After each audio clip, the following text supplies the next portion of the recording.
নমস্কার বন্ধুরা, তো আজ আমি বানিয়ে নিয়েছি চিকেন পোস্তর একটা রেসিপি।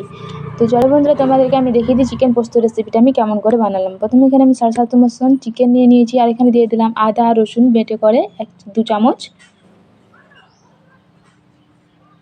আর দিয়ে দিলাম হলুদ 1 চামচ দিয়ে করে আমি এটাকে মাখিয়ে নিয়েছি। আর এখানে বাটিতে নিয়ে নিলাম আবার একটু হলুদ 1/2 চামচ মতন, আর নিয়ে নিলাম জিরে পাউডার 1 চামচ, কাশ্মীরি রেড চিলি পাউডার 1 চামচ ঝালের জন্য, আর নিলাম মিট মশলা 1 চামচ। আর কড়াই গরম হতে দিয়ে করে পেঁয়াজ দিয়ে দিয়েছি, একটু সামান্য হলুদ দিয়েছি যাতে তেলটা না ছিটকায়। এখানে পেঁয়াজটা আমি ভালো করে ভেজে নেব।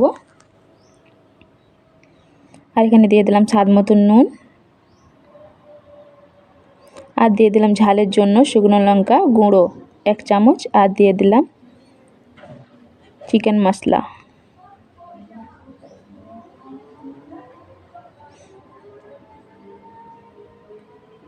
পেঁয়াজটা এখানে প্রায় ভাজা হয়ে গেছে।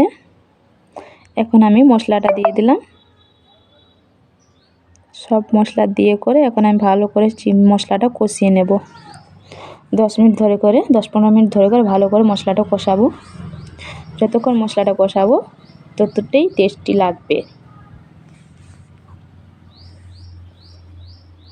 তেল ছাড়ছে প্রায় মশলা থেকে, ভালো করে তার মানে কষানো হয়ে গেছে।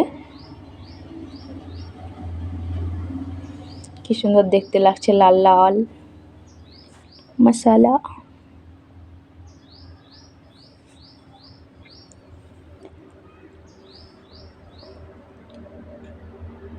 এখন আমি এর মধ্যে দিয়ে দিলাম চিকেনটা আর আলু আর চিকেনটা দিয়ে করে এখন ভালো করে নাড়াচাড়ে নেব।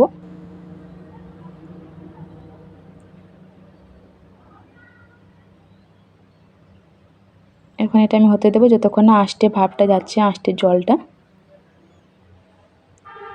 চলে গেছে। এখন আমি জল দিয়ে দিয়েছি, জলটা দিয়ে করে এখন আমি ফুটতে দেব। ফুটতে শুরু করে দিয়েছে প্রায়।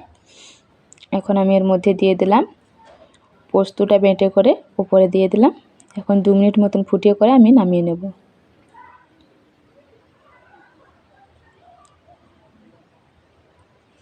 চিকেন পোস্ত প্রায় রেডি হয়ে গেছে, এখন আমি নামিয়ে নেব। দেখো বন্ধুরা কি সুন্দর দেখতে লাগছে। ওকে বন্ধুরা, বাই বাই, দেখা মানে